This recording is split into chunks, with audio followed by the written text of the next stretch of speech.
Mesdames, Messieurs, bonjour. Ravi de vous retrouver sur ce plateau de Presse Afrique TV HD.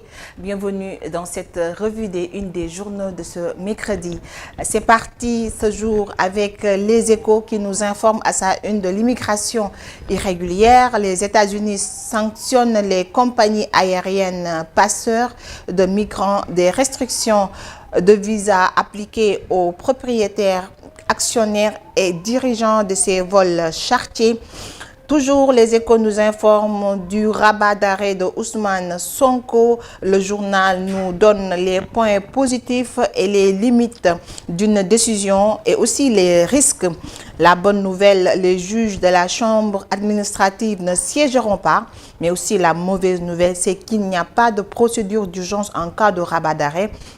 La requête aux fins de pouvoir déjà signifiée à l'agent judiciaire de l'État. Poursuivons avec l'observateur qui nous parle de ce scandale de gouffre à milliards. Le lycée de Sandiara, l'université Iba Der Thiam de Thiès, assainissement de la Médina, canal de l'Ouest de Rufisque, route des Niayes. Ces chantiers jamais livrés, long retard dans l'exécution avenant. L'étonnante baraka de certains entrepreneurs et la complicité des autorités. Reportage, l'incendie à Petersen, l'ampleur des dégâts, 58 voitures consumées par les flammes. Nous poursuivons avec Vox Populi qui nous parle de la préparation de la présidentielle de 2024. Une mission d'évaluation de la CEDEAO débarque au Sénégal. Elle va rencontrer tous les acteurs politiques et partis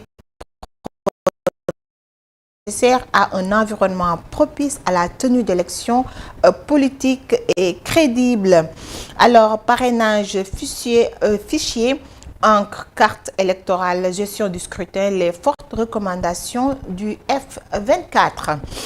Libération nous parle à sa une de ce procès des propriétaires de Free qui se déchirent devant le tribunal.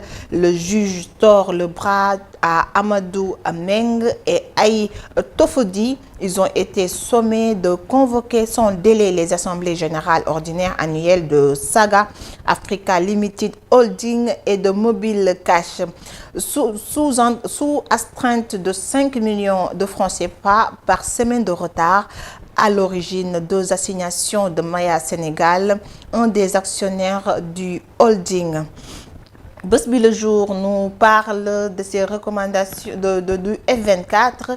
Après le troisième mandat évacué, ces manifestations interdites, le F24 change de logiciel. Mamadou Mbouch et Si mettent à la disposition de leurs candidats un logiciel anti-doublon externe. La plateforme réclame la révélation de Bassirou Diomaye Faye et Si. Le jour nous parle de ce braquage à main armée en plein jour à Dakar. Le braqueur a emporté 4 millions de francs CFA. Il a tiré sur un civil et un policier. Parlons à présent de sport avec Stade. Le quotidien du sport informe que Ismaël Sarr, la fusée à l'assaut de l'Alsace, redevenu solide en club et en sélection. Koulibaly, le retour en grâce au bon moment. Terminons cette revue des titres des unes des journaux avec Sunulamb. Rekrek B52, Zarko, Diène Kairé, Jackson Junior, Sokro, Théuéro décembre. Alors, toujours le journal nous reparle de la décision de ne plus livrer de redevances. Modulo, Freine, Lac 2 et Bombardier. Mesdames, Messieurs, c'était tout pour cette revue des unes des journaux. Restez scotchés avec nos programmes. Tout à l'heure, vous aurez le journal des JT avec moi. À tout à l'heure.